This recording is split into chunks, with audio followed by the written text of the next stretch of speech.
2026 সালে আইসাও যারা বলে যে আমি তো রান্নাই পারি না, আমি তো কোনো সময় পাকঘরেই যাই নাই, আমি তো কোনো সময় নিজের ঘরেই গুছাই নাই, হাত মনটা চায় ঘুইরা একটা লাথি মারি এদেরকে। আরে ভাই, এটা 2026 সাল। রান্নাঘরে যায় নিজের জন্য কিছু রান্না করা, নিজের ঘরটা গুছায় রাখা, এটা আমরা যেমন বাথরুম করি, খানা খাই, ঠিক সেরকমই একটা নর্মাল ডেইলি কাজ এটা। আরে সিরিয়াস, বুঝি না আমি কেন বাইরে যেয়ে কাজ করা এবং ঘরের কাজকে মানুষ সাথে আলাদা করে দেখে। আপনার যদি ঘরেই গুছানো না থাকে তাহলে আপনি বাইরে যা কাজ কিভাবে করবেন? আপনার বাইরে যা যদি কাজ করতে হয় তাহলে তো আপনার শক্তি লাগবে, আপনার এনার্জি লাগবে, আপনার একটা ভালো মাইন্ডসেট লাগবে, আর সেই সব কিছু আপনি আপনার ঘরের থেকে নিয়ে যাবেন। ঘর হইল গিয়ে আমাদের গুদামখানার মতন।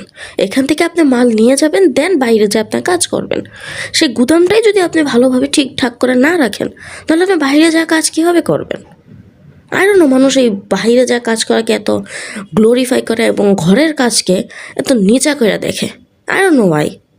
যেখানে প্রকৃতি পর্যন্ত নিজেকে নিজে গুছায় রাখে, সেখানে আমরা মানুষরা নিজেদের ঘরটা, যেখানে আমাদের আবাসস্থল, যেখানে আমরা থাকি, সেই জায়গাটা আমরা গুছায় রাখাতে আমাদের নিজেদের জন্য রান্না করে খাওয়াটাকে আমরা এত নিচা করে দেখি।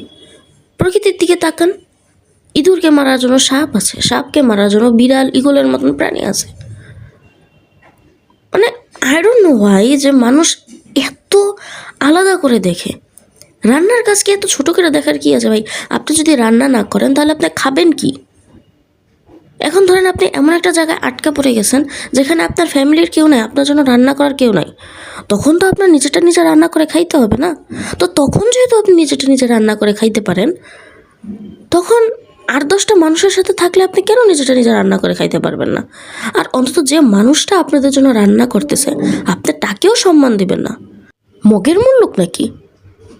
আজীব ভাই, আজীব। হ্যাঁ, আচ্ছা, আই ডোন্ট নো, এই কথাগুলো আমার কিছুদিন ধরে অনেক বলার মন ছিল, এই কারণে বললাম। সো আমি কাউকে কোনো পার্সোনালি অ্যাটাক করতেছি না, আমি জাস্ট আমার মনের কথা বলতেছি। আমার চারোদিকে আমি যা দেখি আমি সেটার কথাই বললাম।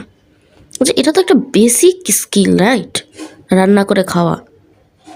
ওকে, তো আমি এখানে একটা আচার তৈরি করতেছি, জলপাইয়ের আচার।